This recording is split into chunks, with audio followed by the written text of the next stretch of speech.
talk tonight about sort of learning, right? Learning online. And learning is one of these sort of intensely personal experiences. But what's interesting is this sort of paradox that even though learning is very personal and is very close to the heart, it's one of these things that often can be accelerated and made better by learning in a community.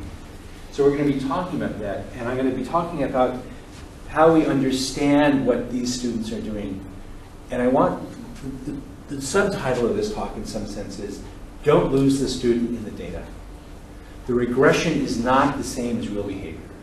We have to constantly remind ourselves of that, because it's one of these things where, in my job, is I try to understand how people search and how they don't search. And that's actually the story about how I got started doing this.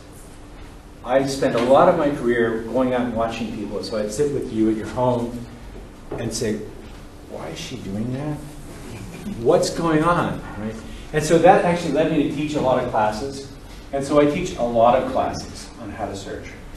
And that ultimately led to this MOOC I'll talk about today. But I want to start up with an observation by the great American baseball sage, Yogi Berra, who said, you can learn a lot just by watching. You can observe a lot just by watching. Of course, he also said that 90% of the game of baseball is mental, and the other half is physical. So you got to be careful with your clothes. But we live in a time where it's sort of interesting because, you know, this is a transcript from a classically American institution, and you get about 10 bits of data per student per semester. There's not a lot of insight there. But we now live in a time, of course, where we have these very rich media streams, very high density opportunities to understand what our students are doing. We've computed it at work to be about 190,000 bits per second potential. So I guess the question really becomes, how can we use this great data rate to help our students? And so I had to tell you a story to frame this, and I'm sorry, this is going to be a repeat for the people from this morning, but true story, and it sort of sets the tone here. Because I found that a lot of people actually are not very good searchers, and I'm going to tell the story about how I'm not a very good searcher. My son loves Stanford basketball, and so we go to the Stanford basketball games, and people sing this song, right? And it's this song that you've probably sung yourself. It goes like this. You sung this, haven't you? Yes, you have. So you get the idea. But the question he asked me was, Dad, I want to get this on my iPad, right? How can I do that? And I thought about it for a while, and I work at Google. I'm an expert searcher. I teach people how to search, and I thought, I don't know. There's nothing really to go on because Shazam won't work for people shouting in basketball auditoriums. And if you type in the lyrics, well, what are the lyrics, right? Oh, right? And I said, son, give up. He, being a 17-year-old son, ignored me. Types in and Google says, oh, here's the song. And I realized that there's a lot, right, for us to know about searching. And so my son didn't know that that was a stupid query to make. I did, but I was functionally fixated in psychological terms. So what that meant was that he got lucky, and now, of course, it's a strategy. So the culture got a little bit better as a side effect of this sort of mistake. And I talked earlier today about the skill of using Control-F or Command-F. And so I assume that everybody here knows this. You can use that. You type that configuration on a Macintosh keyboard and that configuration on a PC keyboard, and you can search through a text like this and find out how long it took someone to run that race. I discovered that 90% plus of the US internet using population does not know this. That should surprise you. And so it's made it my job to understand why they don't know this. And so these kinds of skills, these skills that I call informant skills, really led me to start to go out and evangelize how to teach search.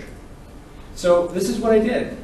I would go out to a school, this is at UC Santa Barbara, and I would teach the faculty how to search. Yes, the faculty did not know Control-F either. It surprised me, but it was one of these things. So I started using this, and I started then, as I said, visiting people in their home and discovering the situation was worse than I thought. Yes, I know you can use Google, and yes, you're probably pretty good at it, But most of humanity is terrible at search. So what do we do? How can we make it better? So I really have two jobs at Google, one of which is to do this kind of education. The other part of it is to take these findings back to the software engineers and say, you know, if we did it this way, more people would get it. And so we've done a few things like that. So what happened was my boss called me up one day and said, Dan, I want you to do a MOOC. And I thought, MOOC, I should know that. What is that? And I looked it up, and it stands for Massive Open Online Course.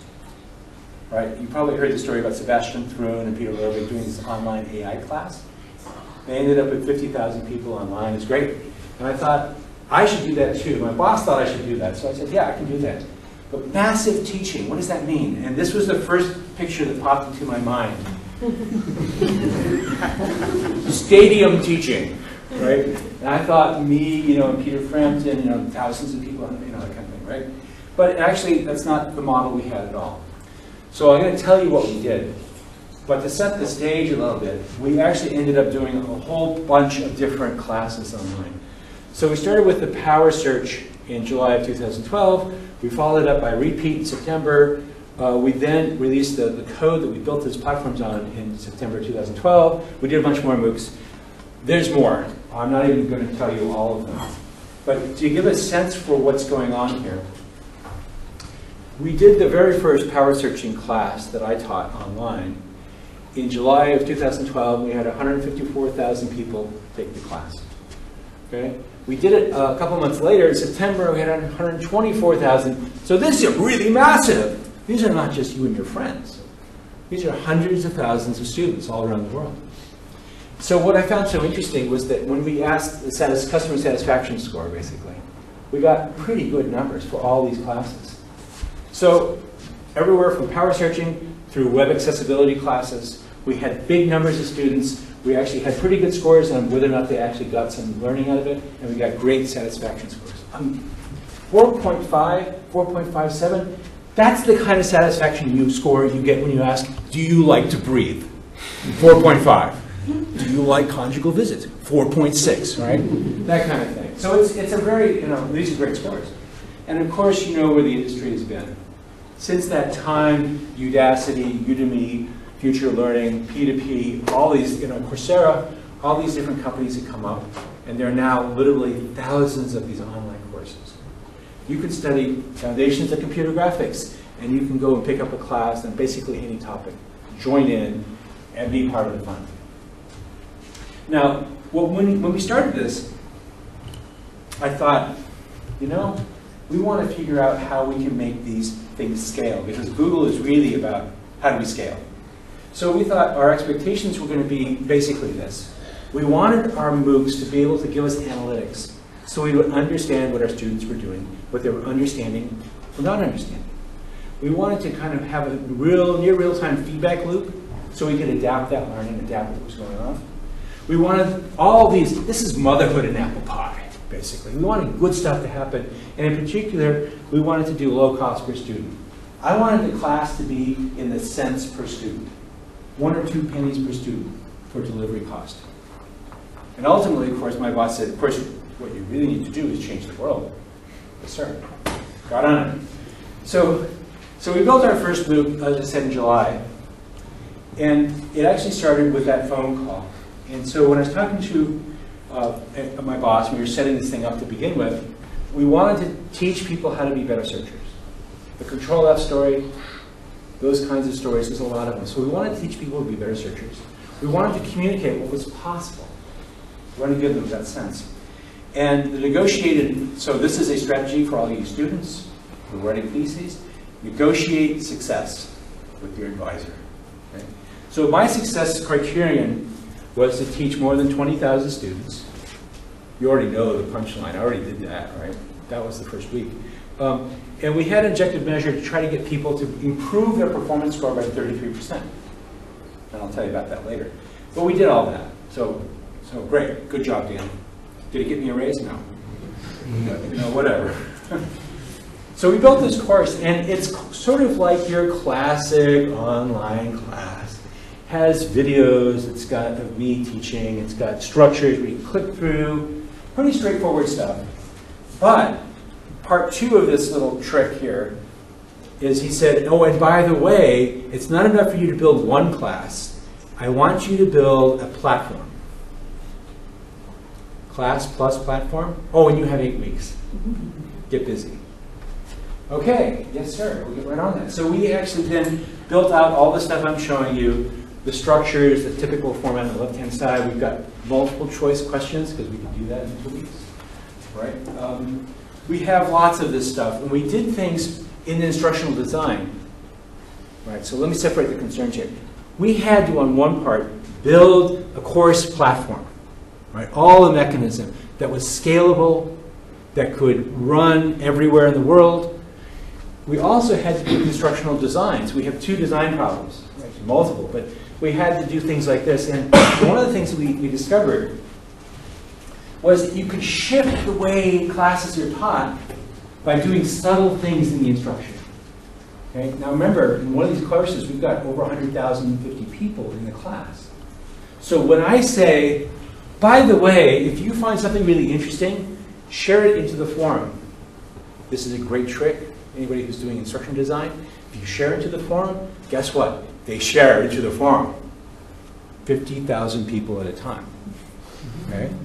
And this is really interesting. And I was worried about this because I thought, I'm going to get 50,000 emails a day. I'm dead.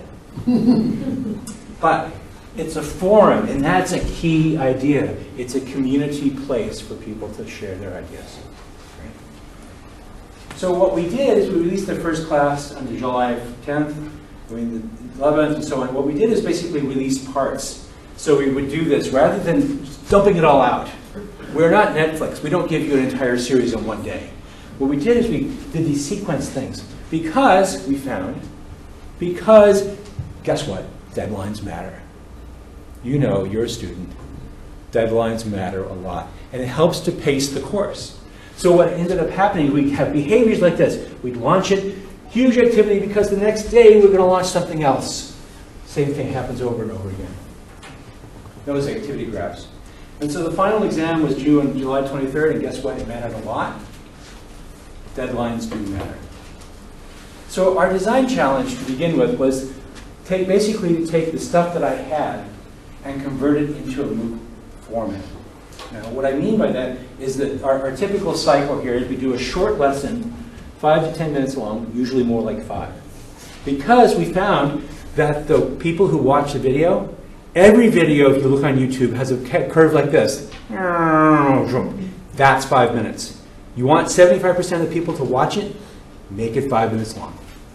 You make it 12 minutes long, you lose half by the time you get out to 12 minutes. Make it an hour long, forget about it.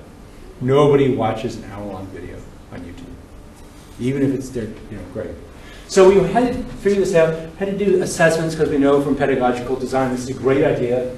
So we wanted to then repeat that structure.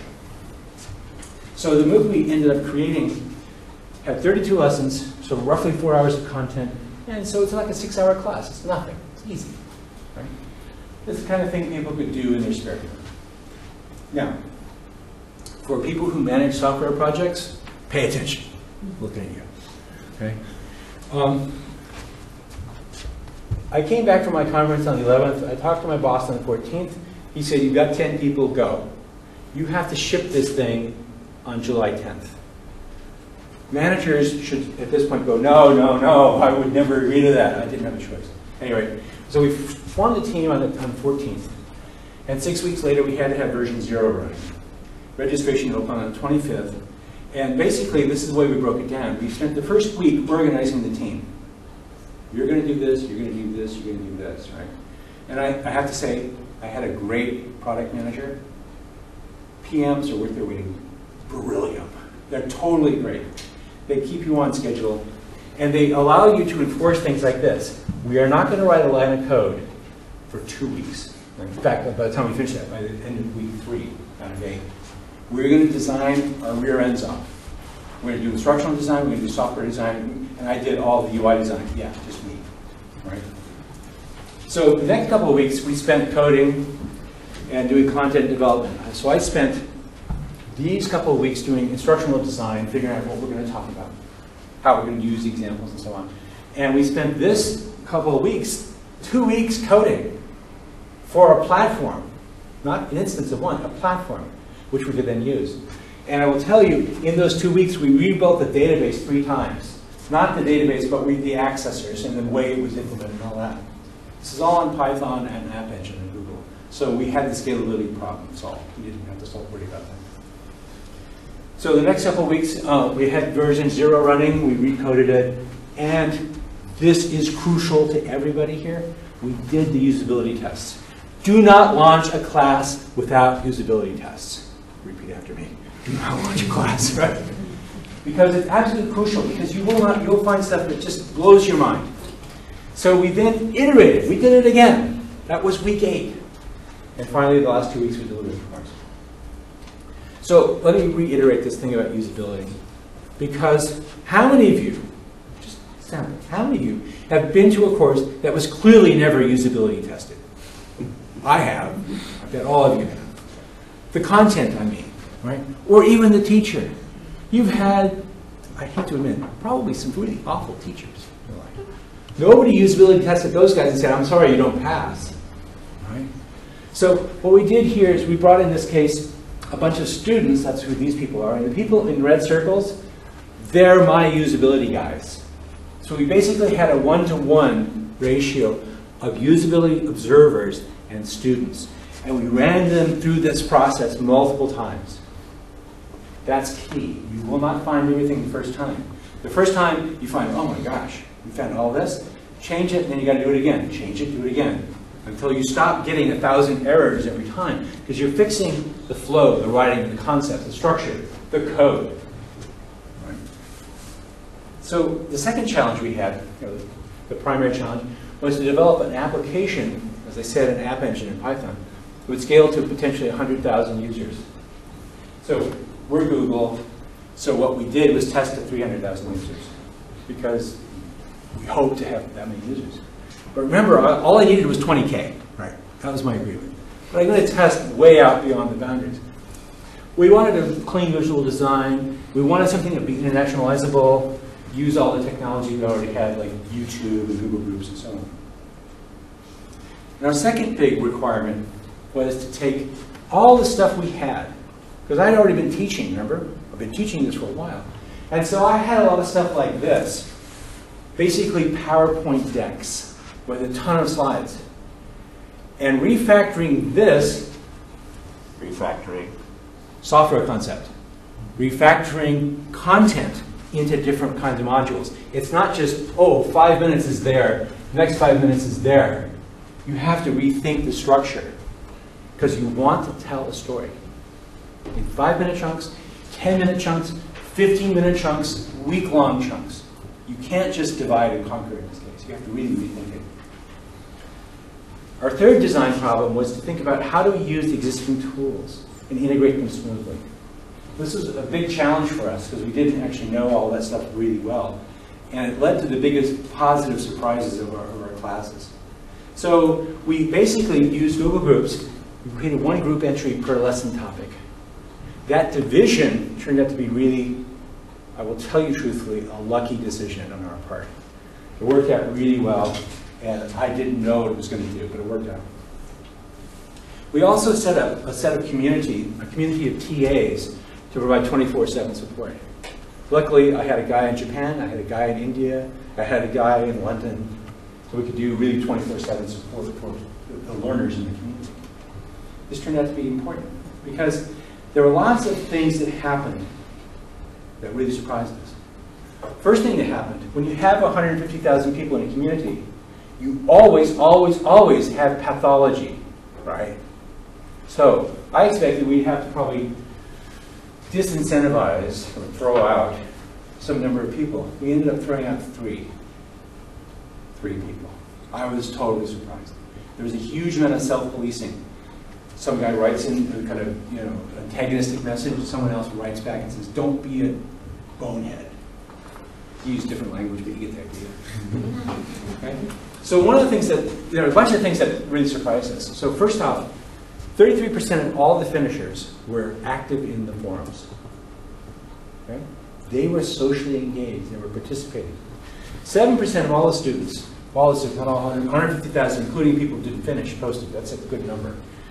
And significant number of questions posted to the forums were answered by students in the class. This is key. Because what it meant was that the questions didn't come to Dan. Other people in the class answered them. A lot. And that was the biggest surprise to me. We also had some interesting issues, like I discovered that the imperial tablespoon is not the same as the US tablespoon. And there was some, just little bottles like that, which we did not pick up in our usability testing, because we didn't test it in Scotland. Doggone it. Should have done it. Okay? And we discovered we were succeeding when people set up Facebook groups that I couldn't join with all the content of my class. That's success, right? Or you also know when they care enough to steal it, right? So people not only posted my test questions, but the answers. And I exist on Pirate Bay as pirated video.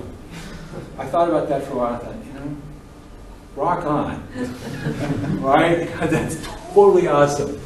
I can't track what people are doing on Pirate Bay, but I have an idea. And so we did the classic sort of education test, right? We gave everybody a pre-test and a post-test before the class and after the class. And we got a distribution like this, which is beautiful. What this means is that out of 22,000 people who completed the class, this first one, mean improvement is 40%. That's not bad. It's not bad. We almost doubled their competence in search. But when I drew this chart, I drew it carefully. And here's the thing that surprised the heck out of me. So remember, this chart is showing you how many people had, say, 25% improvement, or 50% improvement, or 100% improvement. Here's the thing that surprised me. What's that red thing? Yes, these are people who got worse. They took my class and they scored worse on the final than on the pretest. And I thought, that can't be, right? But I checked, I actually pulled the test. I pulled the pretest and the post-test for all these people. And I compared them side by side, and I figured out what was going on. They were guessing in both cases. They were guessing in the pretest, they were guessing in the post-test, they wanted the certificate, and they were willing to just go click, click, click, click, click. And they happened to choose badly in the post-test. That's all that happened. And in a lot of these cases where you see A, that's called satisficing in the literature. You're trying to minimize the total amount of time spent. And so what happened? They did worse. Okay, that's kind of interesting. And I think the real lesson for education here is, this is true for all classes. Your sample size isn't big enough to see it. Or they drop the class in the 8th week of class. You never actually see these students. So I have a million graphs like this. I will only inflict a few of them on you. Here's one. Let me see. The blue one is, the red one is during the original offering of the class. And what you see is the number of views per module. So you get a bunch here, and it kind of goes down. So what's going on with these upticks here? What's going on? There's an uptick of 3% at every chapter boundary. I'll tell you, because I showed this to other people doing MOOCs, and they said, oh, I've got that graph. And we look at the graphs, and everybody's got this graph. The reason is, these are the email reminders that get sent out before the chapter test. Remember what I said about deadlines? Yeah. Tomorrow, you're going to be tested. All of a sudden, you go start watching the videos, right? And this is what happens. Now, one of the puzzlements in my life is what happened here in lesson 6.1. Any guesses? I got Slashdotted. Somebody posted that this was a cool lesson to Slashdot, and I picked up another couple of 100,000 views. Okay. So I don't have this graph, but I'll tell you the result here. So we left this course running ever since we offered it in July of 2012. And so people have been going through it ever since. So at this point in time, when I checked at least last month, we have had 500,000 students go through the entire course. Or if you work out the YouTube views, I have been on somebody's computer monitor telling them about search for 210 years. That scares me. But it shows that this stuff scales really well. One of the things you can do when you're scaling is you can use the power of YouTube Live or YouTube Hangouts on air. And you can, for example, here I am with Tasha, and we're talking over some questions that people in the class have sent out. So people can post to a forum using Google Moderator, and we collected 647 questions from people. And then people could vote on them. And so the ones that are the most common questions float to the top, and we discuss them. We show it, we do demos, and so on. That worked out to be a wonderful thing for us. Because people would have questions, and we would then address it, because it wasn't in the curriculum or something.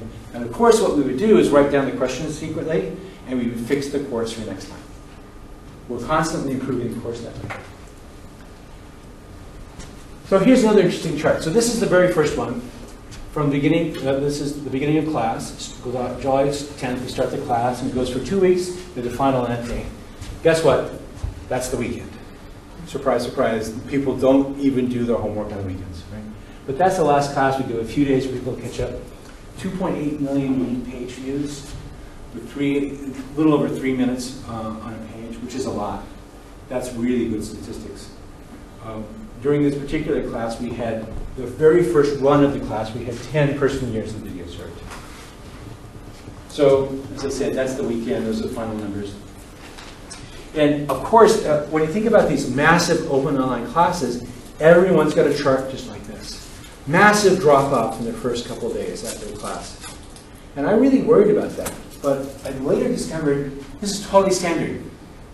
Hang on to this chart in your head, because we're going to come back to it. So for the very first class, 154,000 people registered, 114,000 attended the first class, 19% got all the way from the first course to completion. So that is, they went to the first lecture, the first 5-minute video, and got all the way to the end, took the final. So 19% of that number. So 22,000. Again, we got a great net promoter score. It's fantastic. I was happy about this. But this made me happier. These are the number of posts by class. Okay. So we're having thousands of posts per class.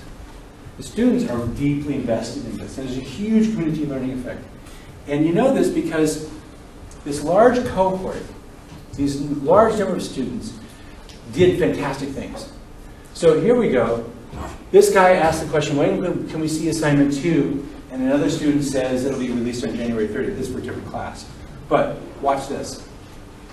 This question got answered in 1 minute. Not by a TA and not by me. And this was the dominant case for about 90% of the questions. So now I think I can teach the same course with 3, maybe 4 TAs. Just me and 4 TAs, working part-time, for 100,000 students. This is interesting. Especially when you see things like this. So here, this person posted this question, blah, blah, blah, blah, and the response is in Arabic. What? So I was curious about this, and I realized, I pinged this guy and said, so it's interesting you did that. And he said, yeah, I know that guy's an Arabic speaker. So I answered in Arabic because I knew he would feel more comfortable in that. So the students are watching out for each other. I mean, that's a fantastic result there. Or this one, right? Can I get my certificate? And then you get a lot of back and forth. This is not one of my staff members. This is just another student. And you see this phenomenon in every MOOC. You see what are called the top students. They always come up to the top, and they help you out immensely. Really smart MOOCs draft those people for the next offering. They get those people to help out. And often they're really happy to volunteer. Partly because you, professor, have said, you are an expert, help me out. Yeah, sure, I'll do that. So one of the things to do when you're designing a MOOC like this is to expect to iterate. We did multiple iterations on usability testing, on design, software, database construction, everything. Count on the community effect. If your community is worth a hill of beans, it's going to save you. It's going to make the class qualitatively different than if you've got 30 students in a room. Having a peer group of 150,000 is really interesting. And plan on rewriting these things, because trust me, we tested this thing multiple times and we got some stuff wrong. You will always have this. And of course, plan for analytics, that's sort of obvious, but what I'm telling you here is that the analytics plan you have will be wrong. It'll be wrong the first time, it'll be wrong the second time, it'll be wrong the third time. Partly because you asked deeper questions and you didn't get that analysis right the first time. One of the things that surprised me was how much certificates meant to people. I thought, it's a PDF file, right? I'm not even going to print it and mail it to you. It's a PDF file. It looks like this, right? If you wanted to forge one, it's trivial to forge one. But people really, really wanted the certificate. I ended up handling more email about certificates than anything else in the entire class.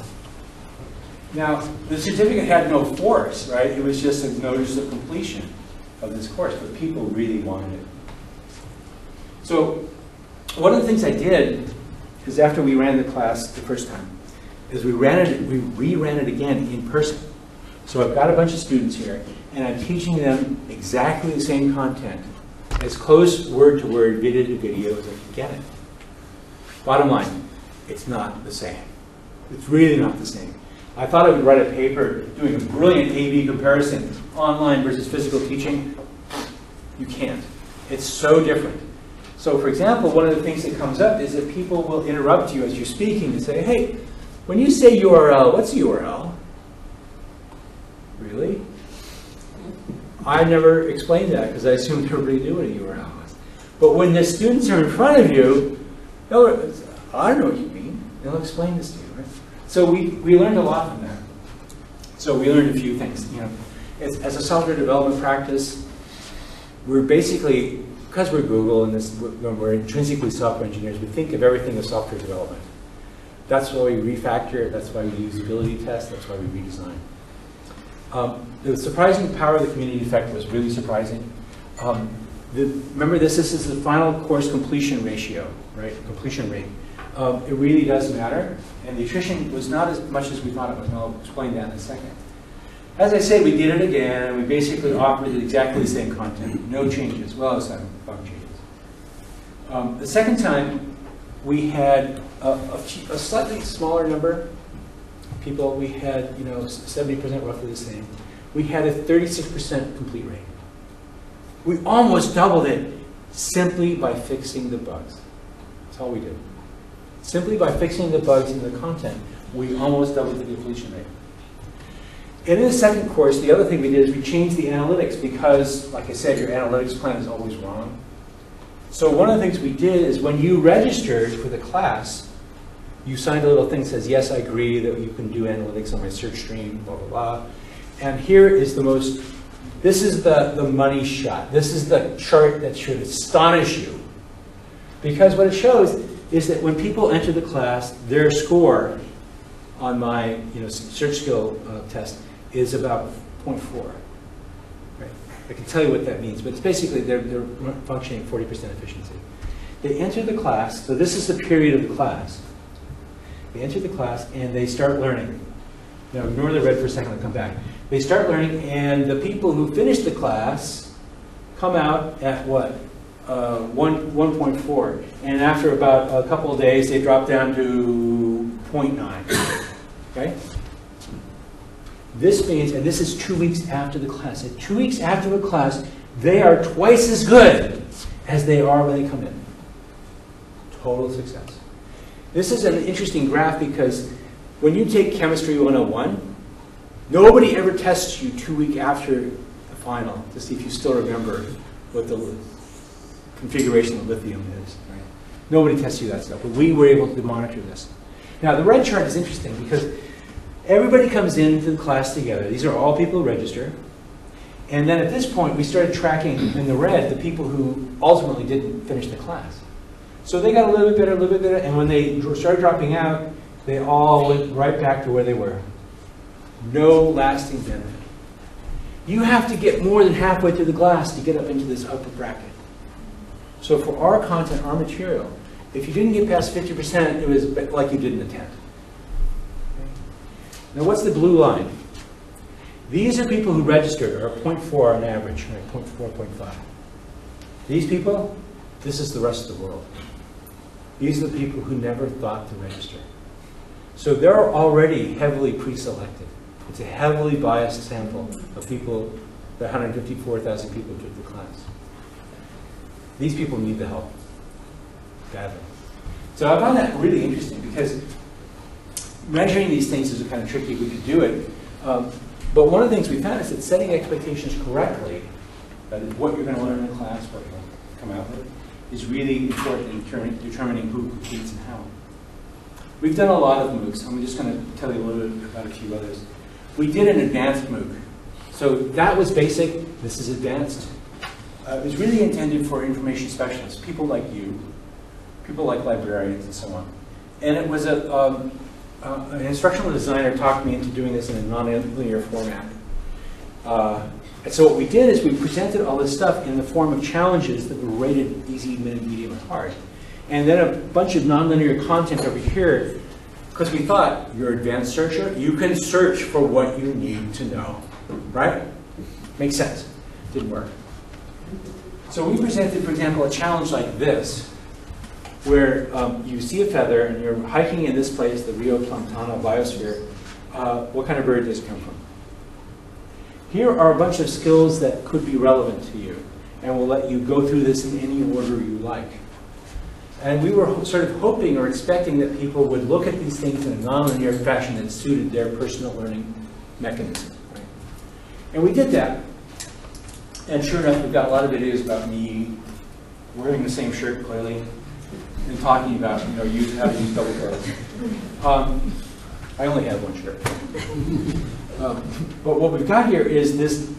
This is the range of things, and for all these, we've got all these videos we shot. And there's text that goes along with it, and so on. The text versions were interesting because there was a debate in our group about whether the text versions were as good as the video versions, or better or not, or whatever. So we built exactly transcriptions of what I said, and we put it in the video format, text format. And these are the kinds of things you saw in the course forums, and people were discussing these things. It was great. And so here's the analysis. Okay, these are all the videos / text lessons. So here the blue is the text version, and the red is the video version. So here's the very first one. Here's the second one. Here's the third one. And I'm looking at this going, what? I don't see any pattern here. Right? Some things the blue is higher. Some things the red is higher. It's red is slightly dominating here. That's the video. And so I was thinking about this. So what I did was looking at this data set, and I thought, what I'm going to do is sort it by the number of video hits. So sort by video numbers. That's what we get here.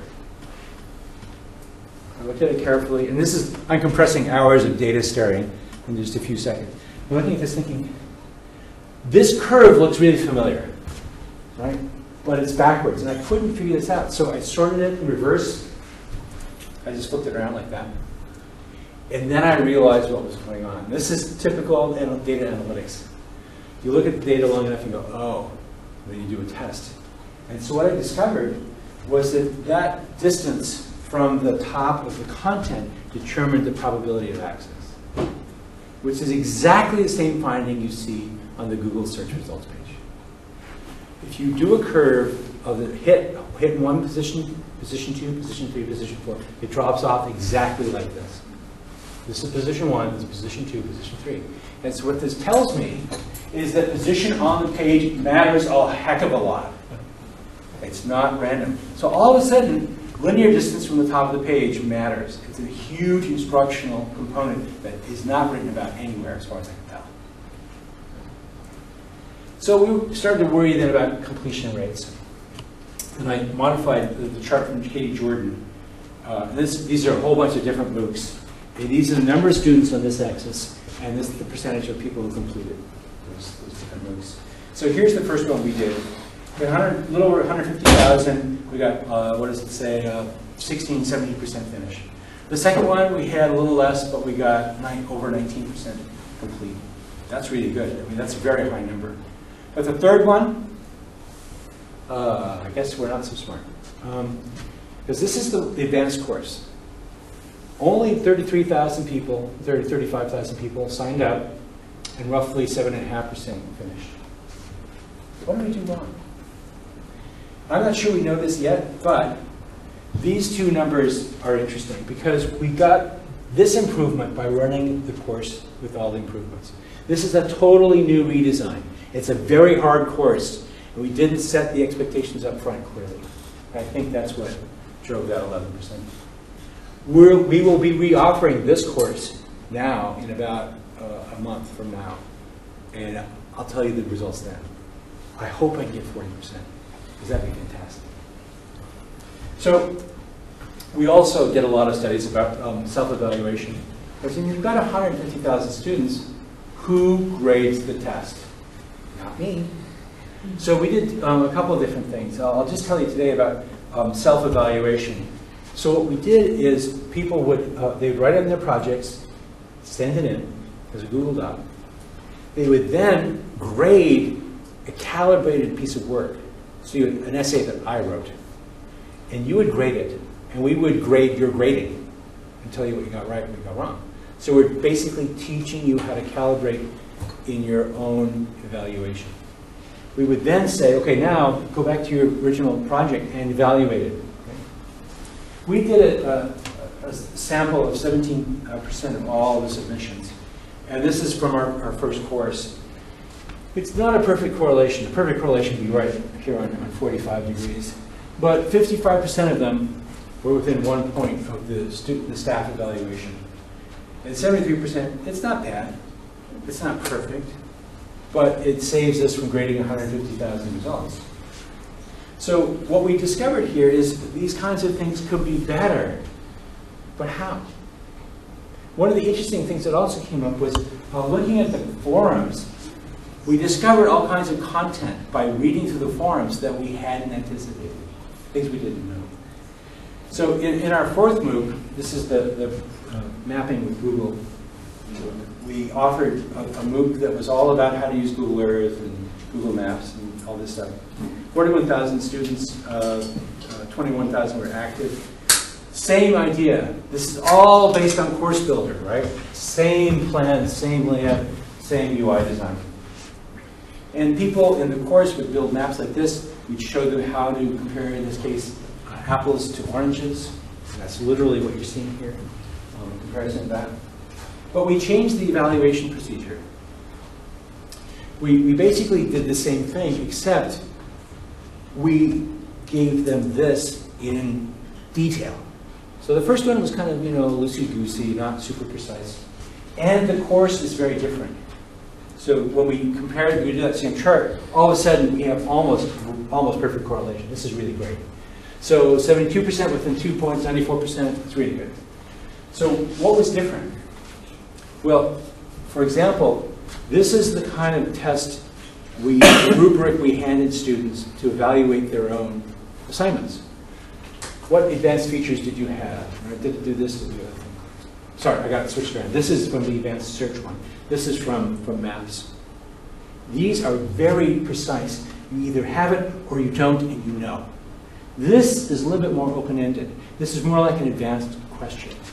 This is what I would expect advanced teachers to do. This anybody could do. As a consequence, this very precise rubric, we got very precise answers. Bravo. Right?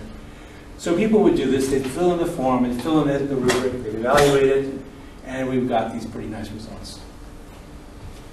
Now, as I said, not everybody completes the class. Should you worry? Well, it depends. What does a student want to get out of the class? Our assumption in the university is you come, you want to take the class, you get the final score, you get the certificate, your diploma, great. Master's in computer technology. Right?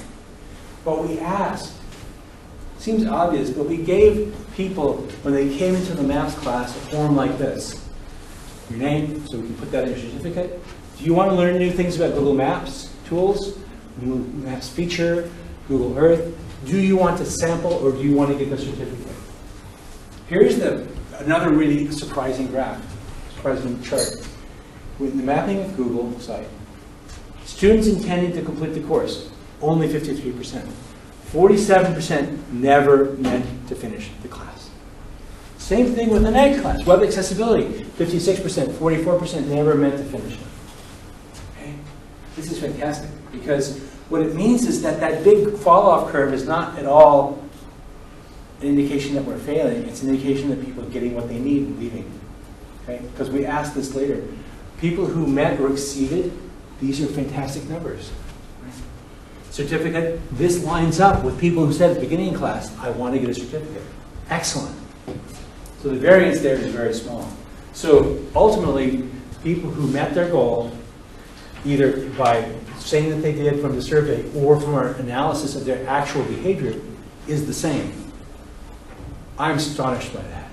That means our behavioral analysis is as good as people answering the survey. We did the same thing with incompleters. Basically got the same result. So what this means is the completion rate is actually a function of what people come to the course with. Remember, most MOOCs are very low stakes. It's free. If you don't finish, nobody cares. Not even your mother. Right? It doesn't cost you anything. If you have to really go to the play tonight, no, that's fine. I'll pick it up later. Okay? It's a very low stakes, low involvement kind of thing. We discovered that the stakes really matter, and asking why people are in the course to begin with makes a lot of difference. We discovered that the role of community is not an optional thing, it's really important. It's central to the experience of being in a MOOC. We have this big takeaway about content as software. Think about this when you're designing yours. And so what did we learn? Well, that one was. Big data is great, but the sequence of MOOCs we went through and the tests and evaluations, all that, you have to constantly validate. Constantly validate this stuff. Because we thought initially that that big fall-off rate was an indication that we were screwing up. It's not an indication of that. It's an indication that people have different goals we didn't know about.